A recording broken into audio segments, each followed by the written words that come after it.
Cześć, witam Was na kanale Captain Chocolate Cake. W dzisiejszym odcinku będę mówić o czarnych teleskopach, a na końcu opowiem historię naszego kapitana, także zostańcie ze mną do końca. Postanowiłam też wprowadzić nową kategorię filmików, która się będzie nazywała Przegląd złotych rybek albo Rodzaje złotych rybek i będzie spajała część teoretyczną z luźnymi moimi przemyśleniami na temat danych gatunków złotych rybek. Będą też historie naszych bohaterów. No i właśnie w dzisiejszym odcinku zaczynamy od kapitana Chocolate Cake. Kilka szybkich faktów. Czarne teleskopy osiągają zwykle ponad 10 cm, ale rekordowy miał ponad 25 cm i mogą żyć nawet do 20 lat w niewoli. Opowiem teraz o historii czarnych teleskopów. Jest to ciekawe, dlatego że jest bardzo wiele źródeł na ten temat i mają sprzeczne informacje. Daty różnią się nawet o 300 lat. Pewna jest tylko jedna rzecz, że czarne teleskopy pochodzą od Karpia Pruskiego. Ich historia prawdopodobnie sięga aż XV-wiecznych Chin, gdzie się pojawiły jako pierwsze. Warto też nadmienić, że złote rybki ogólnie kiedyś były synonimem szczęścia i luksusu, dlatego były w posiadaniu tylko władców. I prawdopodobnie też stąd bierze się mit o złotej rybce spełniającej 3 życzenia. Natomiast ich historia, tak jak mówiłam, sięga XV-wiecznych Chin i tam szybko zostały nazwane oczami smoka, właśnie przez te swoje oczy rozstawione na boki. Około 100 lat później zostały przetransportowane do Japonii, czy wprowadzone do Japonii i tam kontynuowano ich hodowlę pod nazwą Demekin. Do Europy przywędrowały znacznie później. Nie mam dokładnej daty, natomiast około 1800 roku zostały importowane do Ameryki. Ciekawostką jest, że teleskopy rodzą się z normalnymi oczami, a dopiero z upływem czasu, tak do 6 miesiąca, robią się im oczy teleskopowe i nierzadko rodzą się też w kolorze bursztynowym.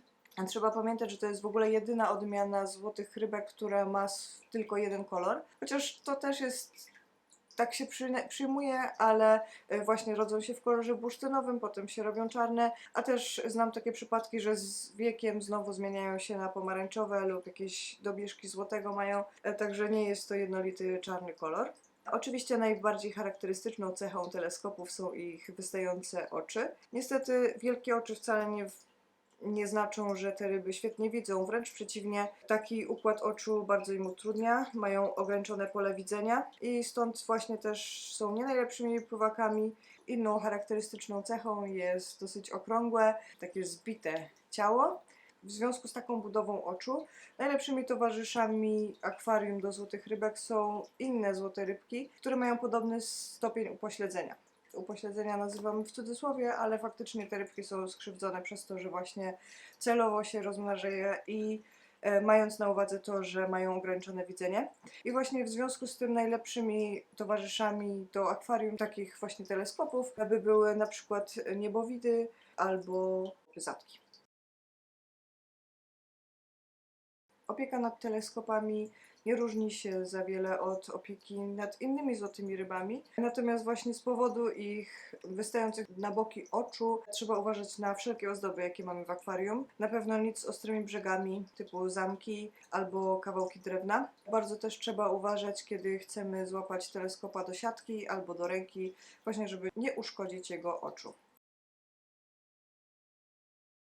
Co do karmienia, znowu nie ma szczególnych wymagań. Jedzą dokładnie to samo co inne złote rybki, to znaczy są wszystkożerne. Natomiast przy karmieniu teleskopów trzeba uważać na to, że właśnie z powodu swojego ograniczonego widzenia nie są równymi rywalami w walce o pożywienie z innymi mniej upośledzonymi, jak już to nazwałam, złotymi rybkami, na przykład orandami, które nie mają problemu ze wzrokiem. Także jeśli mieszamy takie gatunki rybek, najlepiej jest upewnić się, że mają odpowiednią ilość pożywienia. Czym karmię kapitana?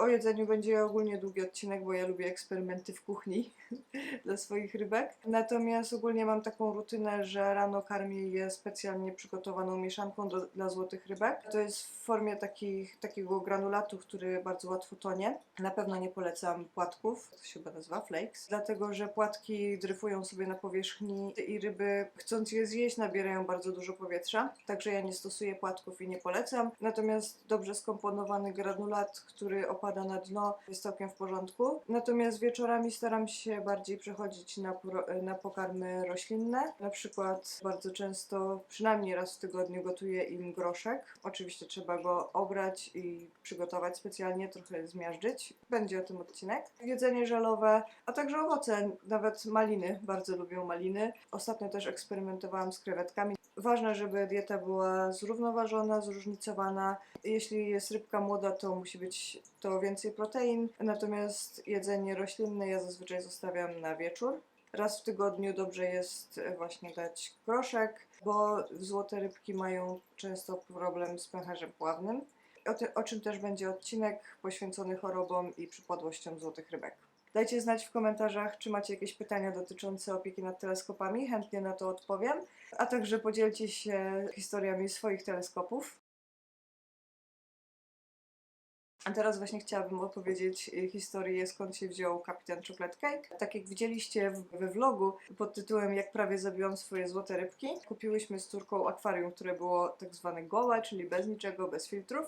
No i wstąpiłyśmy do sklepu zoologicznego po filtr i piasek czarny. Sklep ten miał w nazwie rybkę, więc zapowiadało się obiecująco. Weszłyśmy do środka i faktycznie dział akwarystyczny był dosyć duży, chociaż pełno towarów jeszcze leżało w kartonach, ale powitała nas bardzo miła pani, która bardzo uczynnie chciała pomóc nam udekorować akwarium wszelkimi zameczkami i tak dalej, ale pomogła nam dobrać filtr. Powiedziała, że to jest jej najlepszy i najmocniejszy filtr, będzie na pewno super. Okazało się, że jest polskiej produkcji. Wybrała też bardzo szczegółowo jak najdrobniejszy czarny piasek, za co jestem jej ogromnie wdzięczna. Pani ta kreowała się na ekspertkę w dziedzinie ryb i dowiedziałam się od niej bardzo wielu cennych rzeczy. Nie próbujcie tego w domu, ale tak. Po pierwsze, najlepsza woda do akwarium to woda butelkowa, i tu się zgodzę, ale w dalszą części już nie, bo nie trzeba jej wymieniać przynajmniej przez pół roku.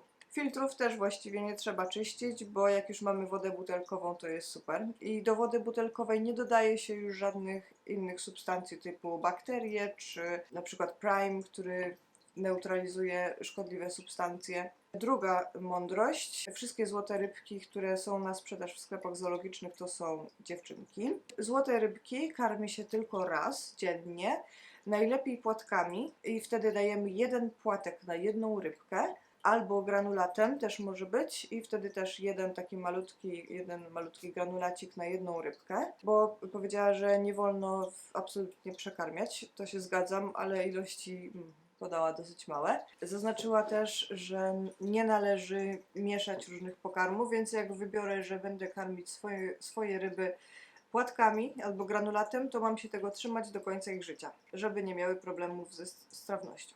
No więc obłowione w filtr i w piasek. Już prawie wychodziłyśmy, ale jak zwykle poszliśmy rzucić okiem na rybki. I na samym dole, bo były takie półki porozstawiane z akwariami dosyć małej wielkości i było dużo różnych złotych rybek, ale na samym dnie między skalarami radośnie pływał sobie taki teleskop. Trochę się zdziwiłam, widząc takie połączenie, tym bardziej, że w akwarium większą część miejsca zajmowała ogromna grzałka. I faktycznie jak dotknęłam szybki akwarium, okazało się, że woda jest bardzo ciepła. Pani nas poinformowała, że to są ryby, które mogą żyć w każdej temperaturze. Porozumiewawcze spojrzenie na moją córkę. Bierzemy. Tamtego czasu miałyśmy taką grę, która nie jest zbyt mądra. Polega na tym, że jedna z nas mówi jakieś słowo typu ananas albo nożyczki, a druga odpowiada albo chocolate cake. Nie wiem skąd to się wzięło, znaczy mam przypuszczenia, ale nie pamiętam dobrze. Grałyśmy w to tygodniami, więc jak stanęłam przy tym akwarium z tą rybką i się zastanawiałam i na głos i powiedziałam, będzie się nazywał albo... Moja córka automatycznie wykrzyknęła chocolate cake! No i tak właśnie stwierdziliśmy, że to jest strzał w dziesiątkę, to jest chocolate cake.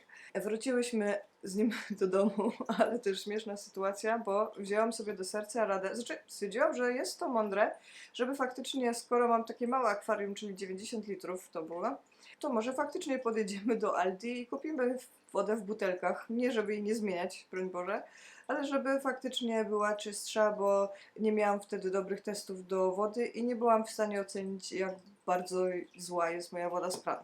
A więc jak pojechałyśmy pod Aldi i kupiłyśmy 90 litrów wody butelkowej po 5 litrów, wszyscy na nas patrzyli, jakbyśmy się przynajmniej przygotowały na koniec świata. No ale tak było. Okazało się też, że ta woda z Aldi butelkowa wcale nie ma właściwości magicznych i też trzeba ją zmieniać co tydzień, tak jak inną wodę, na przykład z kranu.